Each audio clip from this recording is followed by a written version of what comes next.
Hello friends, welcome back to the channel. So PYQ series में आज हमारे पास है एमबीपीएससी डेंटल सर्जन का पेपर।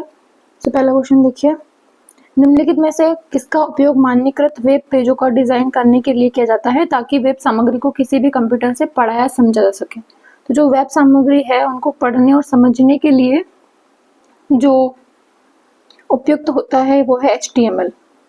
उसके बाद HTTPS जो है वो हमारे पास क्या है, सिक्योर साइट्स के लिए यूज होता है। बाकी URL जो है वो पता है हमारे पास वेब पेजों पर सामग्री का, uniform resource locator. Next question देखिए, भारतीय लिपि कोडिंग के लिए सामान्य मानक ISCII का पूर्ण स्वरूप क्या है? तो इसका पूर्ण स्वरूप है Indian script code for information interchange. तो ऑप्शन नंबर सी राइट हो जाएगा। निम्नलिखित में से किस प्रकार के क्लाउड परिनियोजन के लिए मॉडल में उच्चतम सुरक्षा की विशेषता होती है?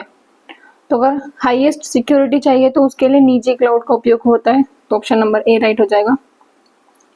सेंसर से एकत्रित डेटा को क्लाउड या प्रोसेसिंग नोड्स पर गणना के लिए इंटरनेट ऑफ थिंग्स के किस घटक को भेजा जाता है? तो नेटवर्क को भेजा जाता है। डेटा का पूर्ण प्रसंस्करण करते समय डेटा को विश्लेषणात्मक प्रक्रिया के लिए उपयुक्त स्वरूपों में बदलने के लिए किस प्रक्रिया का उपयोग होता है? तो उपयुक्त स्वरूपों में बदलना है, मतलब चेंज करना है, तो उसका रूपांतरण करना है। तो डेटा रूपांतरण जो इसका सही ऑप्शन हो जाएगा। हिनोता किस खनिज की प्रमुख खदानें हैं? तो पन्ना में मझगवा, जहाँ पे किम्बरलाइट पाइप में मिलता है हीरा। उसके बाद भोगन नदी है जो पन्ना में, इसमें पाए जाते हैं हीरे। और हिनोता जो है वो भी पन्ना की ही खदान है, हीरे से रिलेटेड। तो ऑप्शन नंबर डी राइट हो जाएगा। वहीं तांबे की बात करें तो तांबा कहाँ मिलता है? बालाघाट, जिसका उदाहरण है एक खान का मलाज खंड, जिसको तांबा सिटी या कॉपर सिटी भी बोला जाता है। वेलस्पन सौर परियोजना जिले में है। वेलस्पन सौर परियोजना जो है वो नीमच जिले में है। वहीं अगर हम बात करें सोलर पार्क की, तो सोलर पार्क कहाँ है? राजगढ़ में है। और सबसे बड़ा जो सोलर परियोजना है वो कहाँ पे है? रीवा में है, रीवा के गुड़ में। और अगर तैरता हुआ सबसे बड़ा सोलर प्लांट की बात करें तो वो है ओंकारेश्वर परियोजना। ओंकारेश्वर परियोजना जो है वो तैरता हुआ सोलर प्लांट है, जो कि नर्मदा नदी पर है, खंडवा जिले में। नेक्स्ट क्वेश्चन देखते हैं, मध्य प्रदेश में बॉक्साइट उत्पादन प्रमुख जिलों में है, कौन सा नहीं है? तो बॉक्साइट जो है वो प्रमुख रूप से मिलता है दक्षिण पूर्वी भाग में, बालाघाट, मंडला, शहडोल, अनूपपुर। तो झाबुआ में नहीं मिलता है बॉक्साइट। बॉक्साइट की जो प्रमुख खदानें हैं वो है बेहर का पठार, उसके बाद मालतीगढ़, तालाबोनी, मुंडी दरार, ये जो है बालाघाट की प्रमुख बॉक्साइट खदानें। झाबुआ की बात करें तो झाबुआ में मिलता है रॉक फॉस्फेट, झाबुआ में मिलता है, सागर में मिलता है, उसके बाद छतरपुर, जिससे कि उर्वरक बनाया जाता है। और उर्वरक बनाने का कारखाना जो है नेशनल फर्टिलाइजर लिमिटेड, जो कि कहाँ स्थापित है? गुना में स्थापित है। रॉक फॉस्फेट जो है वो झाबुआ में मिलता है। 2011 की जनसंख्या घनत्व के अनुसार मध्य प्रदेश के जिलों को अवरोही क्रम में लिखिए। तो जो ऑप्शन दिए उसमें से सतना, सागर, दमोह, रायसेन जो है वो अवरोही क्रम में आ जाएंगे। जनसंख्या घनत्व की बात करें तो औसत जो था वो था 236। उसके बाद सबसे कम जनसंख्या घनत्व की बात करें तो वो था डिंडोरी में, और सबसे अधिक की बात करें तो वो था भोपाल में। मैक्सिमम जनसंख्या घनत्व और मिनिमम जनसंख्या घनत्व डिंडोरी में। 2011 के डेटा के अनुसार मध्य प्रदेश की साक्षरता का प्रतिशत, साक्षरता दर जो है वो 69.3% थी 2011 की जनगणना के अनुसार। जबलपुर, इंदौर, भोपाल जो है वो सर्वाधिक साक्षरता दर में गिने जाते हैं। वहीं अलीराजपुर, झाबुआ, बड़वानी जो है वो सबसे कम साक्षरता दर में गिने जाते हैं। यहाँ बात करें अगर भारत में मध्य प्रदेश की स्थिति, तो गुजरात और पंजाब से भी कम है, और महाराष्ट्र और पश्चिम बंगाल से भी कम है हमारे यहाँ साक्षरता दर। तो इसमें बी और सी दोनों उत्तर को सही माना गया है। मध्य प्रदेश का कौन सा जिला बेगा प्राधिकरण के कार्यक्षेत्र में नहीं आता है? तो मध्य प्रदेश में बेगा जनजाति जो है वो अत्यंत विशेष पिछड़ी जनजाति में आती है, बेगा, भारिया, सहरिया। तो बेगा के प्राधिकरण की बात करें तो 6 है और अधिकरण की बात करें तो वो भी 6 ही है। तो वो हमारे पास कौन से जिले में है? मंडला में, डिंडोरी, अनूपपुर, उमरिया, बालाघाट और शहडोल। सीधी में नहीं है बेगा अधिकरण। तो ये 6 जिले जो है वो बेगा अधिकरण से रिलेटेड है। और वहीं अगर बात करें भारिया से रिलेटेड अधिकरण प्राधिकरण, तो भारिया का एक ही है, एकमात्र जिला छिंदवाड़ा, ताम्या तहसील, पातालकोट में भारिया जनजाति निवास करती है। वहीं बात करें सहरिया जनजाति की, तो सहरिया जनजाति जो है वो चंबल क्षेत्र में पाई जाती है, जैसे कि मुरैना, भिंड, श्योपुर, ग्वालियर, दतिया, शिवपुरी, अशोकनगर, गुना। तो इस क्षेत्र में टोटल 4 अधिकरण स्थापित हैं, जिसमें कि शिवपुरी आ जाता है एक, और ग्वालियर आ जाता है जिसमें ग्वालियर और दतिया दोनों शामिल हैं। उसके बाद श्योपुर आ जाता है जिसमें श्योपुर, मुरैना, भिंड तीनों शामिल है, और गुना आ जाता है जिसमें क्या अशोकनगर, गुना दोनों शामिल है। तो अधिकरण जो है वो कितने हैं? 4 है। और वहीं अगर प्राधिकरण की बात करें तो वो कितने हो जाएंगे? सहरिया जनजाति के 8 हो जाएंगे। उन जिलों को अलग अलग बोल सकते हैं, जैसे दतिया, मुरैना, भिंड, श्योपुर। तो टोटल जो हमारे पास विशेष पिछड़ी जनजाति है उनके लिए प्राधिकरण की संख्या कितनी हो गई? प्राधिकरण की संख्या हो गई 8, 6 और 1, 15 हो गया। और अधिकरण की बात करें तो अधिकरण कितना हो गया? 11, क्योंकि सहरिया का जो है वो 4 में विभाजित हो जाता है। शंकरशाह और रानी दुर्गावती पुरस्कार योजना का लाभ किस क्षेत्र में प्रदान किया जाता है? तो विद्यार्थियों के लिए योजना है शंकरशाह एवं रानी दुर्गावती पुरस्कार योजना।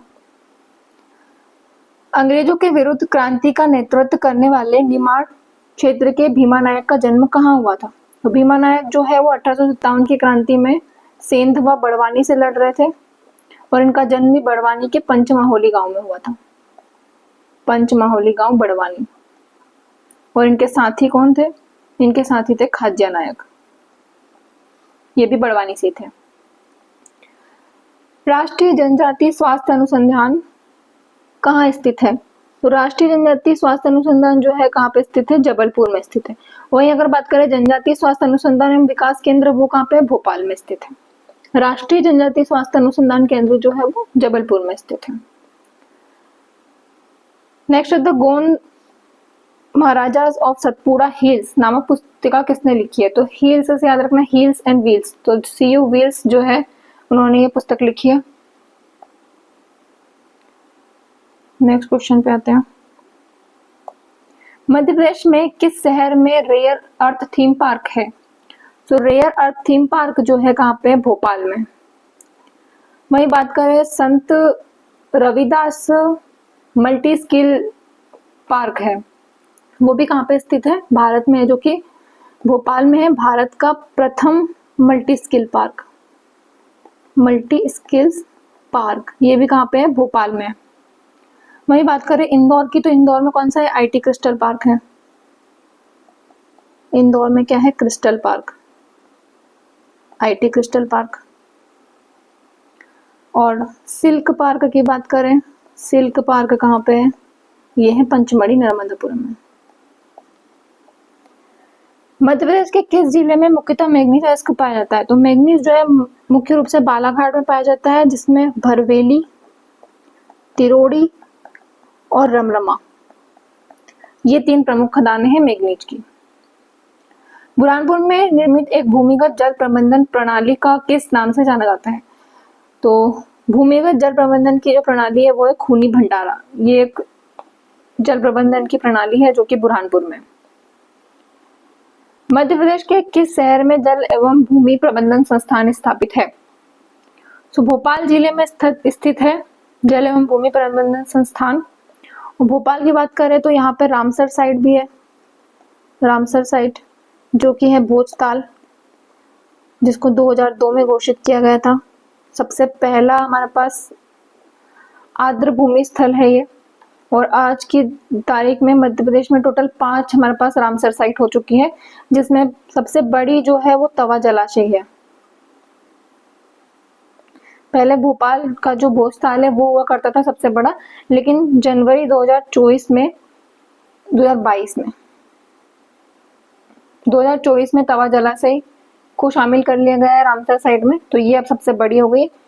और इसके अलावा बात करें तो इंदौर में 2 है, एक तो सिरपुर तालाब और यशवंत सागर जो कि गंभीर नदी पे है। तो इसमें सबसे छोटी जो है वो है सिरपुर तालाब। और इसके अलावा शिवपुरी में है सांख्य सागर। सांख्य सागर कहाँ पे है? शिवपुरी में। इन तीनों को, सिरपुर, यशवंत और सांख्य सागर शिवपुरी, ये इनको 2022 में शामिल किया गया था। तो ये टोटल 5 हमारे पास रामसर साइट है। ये जल से मुझे याद आ गया। व्यापारिक सुधार कार्य योजना 2022 में मध्य प्रदेश को कौन सा दर्जा प्राप्त हुआ है? तो टॉप अचीवर रहा है मध्य प्रदेश 2022 के अकॉर्डिंग। प्रसिद्ध ताम्रकालीन स्थल कायथा किस नदी के किनारे है? कायथा जो है वो है चंबल नदी के किनारे, चंबल की सहायक नदी काली सिंध नदी के किनारे। और कायथा की खोज किसने की थी? वीएस वाकणकर, विष्णु श्रीधर वाकणकर ने की थी कायथा की खोज। और कायथा के साथ साथ चंबल घाटी सर्वेक्षण और साथ ही साथ में भीमबेटका की खोज 1957-58 में भीमबेटका की खोज भी विष्णु श्रीधर वाकणकर ने की थी। और ये कायथा की जो खोज है ये कहाँ पे आता है? उज्जैन में आता है। और वराहमिहिर जो विक्रमादित्य के 9 रत्न में से थे उनकी जन्मस्थली है ये। तो कायथा जो है वो किस नदी के किनारे है? काली सिंध के किनारे। काली सिंध नदी का उद्गम कहाँ से होता है? इसका उद्गम होता है देवास जिले के बागली गांव से। देवास जिले के बागली गांव से होता है। ये चंबल की सहायक नदी है। अशोक का लघु शिलालेख मध्य प्रदेश के निम्नलिखित किस स्थान से नहीं मिला है? तो पनगुड़ारिया में सीहोर सारू मारू अभिलेख अशोक से संबंधित है। गुर्जरा का जो है दतिया अभिलेख, मतलब दतिया का गुर्जरा अभिलेख जो है जिसमें देव नाम प्रियदर्शनी नाम है अशोक का। रूपनाथ और एक काली तलाई ये कहाँ पे है? कटनी में है। ये भी अशोक से संबंधित है। माड़ा जो है वो अशोक से संबंधित नहीं है। ऑप्शन नंबर डी हमारे पास राइट हो जाएगा क्योंकि हमसे नहीं पूछा गया है। हुन आक्रमणकारी मिहिर कुल को निम्न में से किस राजाओं ने पराजित किया था? तो कुमारगुप्त से भी पराजित हुआ था और बालादित्य से भी। तो ऑप्शन नंबर कुमारगुप्त नहीं, बालादित्य यशोधर्मन। ये भी हमारे पास 2 और 3 हमारे पास ऑप्शन हो जाएगा। कुमारगुप्त की बात करें तो कुमारगुप्त का तुमेन अभिलेख मिला है अशोकनगर से, जिसमें इसको शरतकालीन सूर्य बताया गया है। तो यहाँ तो ऑप्शन हो जाएगा बालादित्य यशोधर्मन जिस मिहिर कुल को पराजित किया था। नेक्स्ट क्वेश्चन देखिए। कलचूरी नरेश कर्णदेव के संबंध में कौन सा कथन सही है? उसमें प्रबोध चंद्रोदय की रचना की थी। ये कथन गलत है क्योंकि कृष्ण मित्र या कृष्ण मिश्र भी कहा जाता है, श्री कृष्ण मित्र, इन्होंने रचना की थी प्रबोध चंद्रोदय की। तो ये गलत हो जाएगा। कोकल देव उसका पिता था। कर्णदेव के पिता तो गांगेय देव थे, वही गांगेय देव जिसको परमार वंश के राजा भोज ने पराजित किया था। तो ये ऑप्शन नंबर बी भी गलत हो जाएगा।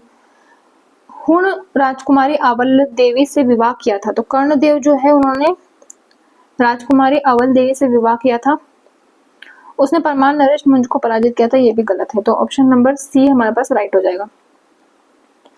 मालवा के सुल्तान हुशंग शाह को गुजरात के किस मुस्लिम शासक ने पराजित करके बंदी बनाया था? तो मुजफ्फर शाह जो है इन्होंने हुशंग शाह को बंदी बनाया था। और दिलावर खां की बात करें तो ये मालवा सल्तनत के संस्थापक हैं जिनका असली नाम हुसैन था, वास्तविक नाम हुसैन खां। वहीं अगर होशंग शाह की बात करें या हुशंग शाह की बात करें तो इनका नाम था अल्प खां, जिन्होंने मांडू का नाम शादियाबाद रखा, खुशियों का शहर। भारतीय संविधान के अनुच्छेद 164 के अनुसार राज्य के मुख्यमंत्री की नियुक्ति किसके द्वारा की जाती है? तो मुख्यमंत्री की नियुक्ति किसके द्वारा होती है? राज्यपाल के द्वारा होती है, जिसका विवरण 164 अनुच्छेद में दिया गया है। और वही बात करें राज्यपाल की, तो राज्यपाल की नियुक्ति कौन करता है? राष्ट्रपति करता है। राष्ट्रपति करता है राज्यपाल की नियुक्ति, राज्यपाल करता है मुख्यमंत्री की नियुक्ति। और मुख्यमंत्री की सलाह पर राज्यपाल ही अन्य सदस्यों की नियुक्ति करता है। राज्यपाल जो है वो अपना पद त्यागने का जो पत्र है वो भी किसको देते हैं? राष्ट्रपति को ही देते हैं। मध्य प्रदेश में शहरी क्षेत्रों के कुशल प्रशासन के लिए मध्य प्रदेश निगम अधिनियम किस वर्ष अधिसूचित किया गया था? तो अधिनियमित किया गया था 1956 में। और वहीं अगर हम बात करें नगरपालिका अधिनियम की, तो ये 1962 में शुरू किया गया था। मुख्यमंत्री का मुख्य सलाहकार कौन होता है? मुख्यमंत्री का मुख्य सलाहकार होता है मुख्य सचिव। तो ऑप्शन नंबर हमारे पास सी राइट हो जाएगा। भारत सरकार द्वारा नियुक्त किस समिति ने 1957 में अपनी रिपोर्ट में त्रिस्तरीय पंचायती राज व्यवस्था को सिफारिश दी थी? तो बलवंत राय समिति जो थी, इन्होंने त्रिस्तरीय पंचायती राज की सलाह दी थी। और 24 अप्रैल 1993 को 73वें संशोधन के अंतर्गत 11वीं सूची में पंचायत को कितने कार्य सौंपे गए? 29 कार्य सौंपे गए। और मध्य प्रदेश ने इसको कब लागू किया था? मध्य प्रदेश ने इसको लागू किया था 25 जनवरी 1994। और राष्ट्र में 24 अप्रैल जो है वो पंचायती राज दिवस के रूप में मनाया जाता है। मध्य प्रदेश गोवंश वध प्रतिषेध अधिनियम 2004 के प्रावधानों के क्रियान्वयन हेतु आयुक्त सह निदेशक पशु चिकित्सा सेवाएं मध्य प्रदेश द्वारा किससे नियुक्त किया जाता है? तो पशु चिकित्सा अधिकारी को नियुक्त किया जाता है। नेक्स्ट क्वेश्चन देखिए, मध्य प्रदेश की सबसे ऊंची चोटी धूपगढ़ पर्वत श्रृंखला किस में आती है? तो ये आती है सतपुड़ा। देखिए अगर मध्य प्रदेश है तो सतपुड़ा जो है वो उसका सबसे संकरा भाग है, राजपीपला सबसे पश्चिमी, राजपीपला की पहाड़ी। इसकी सबसे ऊंची चोटी जो कौन सी है? चूलगिरी, जो कि 1512 मीटर है, बड़वानी में आती है। और चूलगिरी जो है वहीं पे आदिनाथ की मूर्ति है 84 फीट ऊंची, जैन तीर्थ स्थल है जो। मध्य भाग की बात करें तो मध्य भाग आता है महादेव पर्वत श्रृंखला, जिसके सबसे ऊंची चोटी कौन सी है? धूपगढ़, जो कि 1350 मीटर ऊंची है। कहाँ पे आती है? पंचमढ़ी नर्मदापुरम में। वही बात करें सबसे पूर्वी भाग की, तो यह सबसे चौड़ा भाग है। और पूर्वी भाग की सबसे ऊंची चोटी जो है वो बदरगढ़ की चोटी है वैसे तो, जो कि छत्तीसगढ़ में आती है, सतपुड़ा के पूर्वी क्षेत्र की। पर मध्य प्रदेश में अमरकंटक मेकल श्रृंखला में आता है, सबसे ऊंची चोटी है, जो कि 1067 मीटर ऊंचाई की है। वही अगर मालवा की बात करें तो मालवा का जो पठार है इसकी सबसे ऊंची चोटी कौन सी है? सिगार चोटी, जो कि 881 मीटर ऊंचाई है। नेक्स्ट क्वेश्चन है, मध्य प्रदेश में जलोढ़ मिट्टी मुख्यतः पाई जाती है? तो जलोढ़ मिट्टी जो है वो चंबल क्षेत्र में पाई जाती है, मुरैना, भिंड, ग्वालियर, शिवपुरी, जो कि चंबल नदी के अवनालिका अपर्दन की वजह से पाई जाती है। और इसी कारण वहां पे बीहड़ों का निर्माण होता है। बीहड़ प्रवाहित क्षेत्र जो है वो चंबल क्षेत्र है। बाकी मालवा की बात करें तो मालवा में पाई जाती है काली मिट्टी, लगभग मध्य प्रदेश के 47% भाग में काली मिट्टी पाई जाती है। पृथ्वी के चारों ओर व्याप्त वायुमंडल की सबसे निचली परत जो कौन सी है? सबसे निचली परत जो है क्षोभ मंडल है। ऑप्शन नंबर ए राइट हो जाएगा। मानसून वन के मुख्य वृक्ष में निम्नलिखित में से कौन सा सम्मिलित नहीं है? चीड़ का वृक्ष जो है वो मानसून वृक्ष में नहीं आता है, तो ऑप्शन नंबर डी राइट हो जाएगा।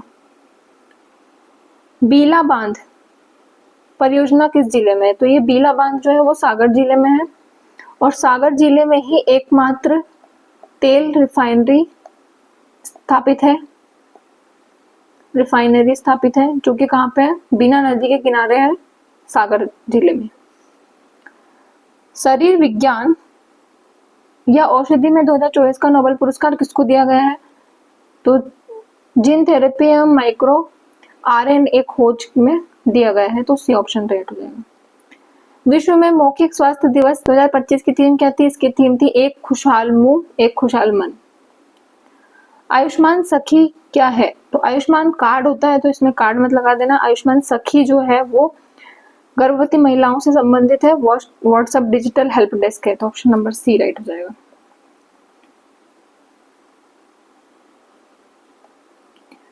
हाल ही में मध्य प्रदेश शासन द्वारा सड़क सुरक्षा को बढ़ावा देने के लिए 2025 में राहवीर योजना को सहमति दी है। राहवीर योजना जो है, जो एक्सीडेंट वगैरह होते हैं उसमें अगर कोई व्यक्ति हेल्प करता है पीड़ित की, तो उसको 25,000 रुपए तक का पुरस्कार दिया जा सकता है राहवीर योजना के तहत। मध्य प्रदेश के किस जिले में PM Mitra mega integrated textile reason and April जो पीएम पार्क है वो स्थापित है? तो धार जिले में स्थापित है मध्य प्रदेश का पीएम मित्र पार्क। अभी मैंने बताया था इंदौर में कौन सा है? IT crystal park. और संत रविदास मल्टी स्किल पार्क जो है वो कौन सा है? भोपाल में, भारत का प्रथम multi skill park. Transfer of property in British India पुस्तक किसने लिखी है? तो ये लिखी है हरि सिंह गौर ने। इनके नाम पर सेंट्रल यूनिवर्सिटी स्थापित है सागर जिले में, हरि सिंह गौर के द्वारा के नाम पर।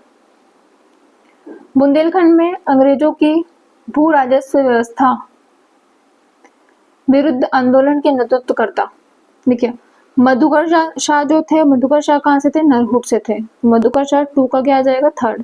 2 का थर्ड कहाँ पे है? यहाँ पे भी है, यहाँ पे भी है। अब देखिए जो हृदय शाह लोधी और ढेलन शाह ये दोनों ही नरसिंहपुर से थे। तो हृदय शाह जो थे हीरापुर से थे और नरसिंहपुर के ढेलन शाह जो थे वो मदनपुर से थे। ये ढेलन और मदन और हृदय शाह हीरापुर, तो ये दोनों ही नरसिंह से थे। तो यहाँ पे थर्ड का आएगा फोर्थ, तो थर्ड का आएगा फोर्थ, तो ऑप्शन नंबर बी हमारे पास राइट हो जाएगा। इसका मतलब राजा परीक्षित जो थे वो जेतपुर से थे, मधुकर शाह जो थे वो नरहट से थे, हृदय शाह जो थे हीरापुर से थे, ढेलन शाह नरसिंहपुर मदनपुर से थे। 1857 के स्वतंत्रता संग्राम के दौरान इंदौर रेसिडेंसी पर हमला करने वाले क्रांतिकारी में कौन नहीं था? तो सादत खां की बात करें तो महू में से इन्होंने लड़ा था 1857 की क्रांति। और भागीरथ सिलावट की बात करें तो देपालपुर इंदौर। और इन्हीं के साथ मिलकर वंश गोपाल, इन तीनों ने इंदौर रेसिडेंसी पर हमला किया था। जो फिरोज खां जो है वो नहीं है, तो ऑप्शन नंबर सी हमारे पास राइट हो जाएगा। 1857 के स्वतंत्रता संग्राम के दौरान भोपावर और सरदारपुर ब्रिटिश छावनियों पर किस स्वतंत्रता सेनानी ने अधिकार किया था? तो बख्तावर खां जो थे, जो कि कहां से थे? अमझेरा रियासत धार। बख्तावर, इनकी रानी थी पत्नी द्रौपदी बाई। और वही अगर हम स्वतंत्रता संग्राम की बात करें तो कहां से शुरुआत हुई थी? 3 जून 1857 को नीमच छावनी से इसकी शुरुआत हुई थी।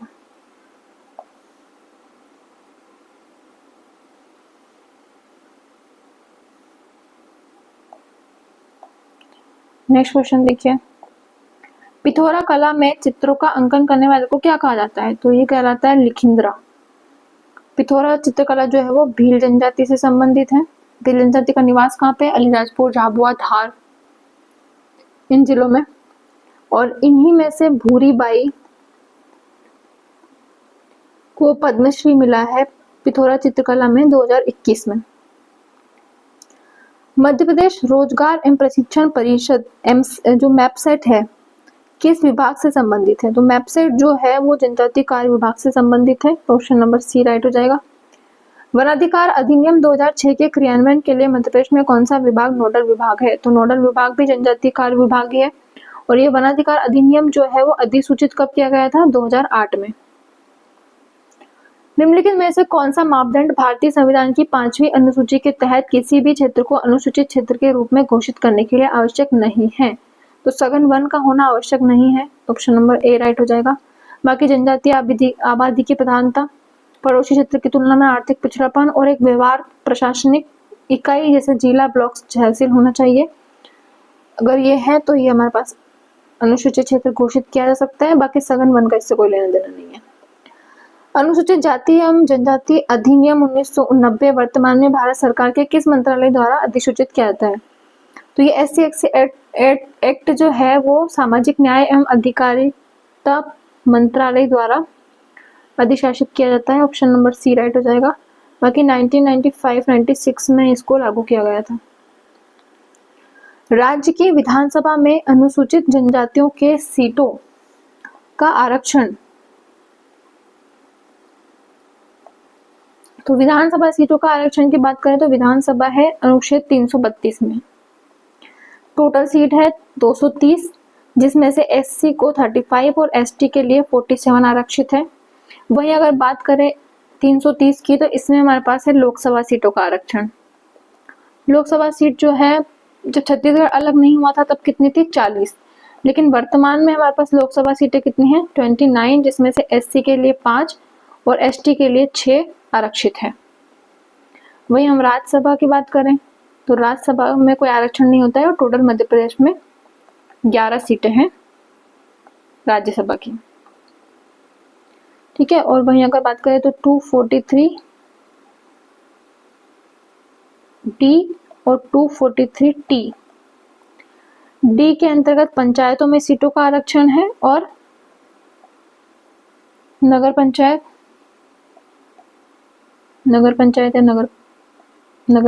में 243T के अंतर्गत सीटों का आरक्षण है। होप आपको वीडियो अच्छी लगी होगी। Please like the video and subscribe the channel. और ऐसे ही MPPSC के अलग अलग एग्जाम में आए हुए पार्ट ए को मैंने प्लेलिस्ट में डिस्कस किया है, तो आप वहां से देख सकते हैं। Thank you for watching.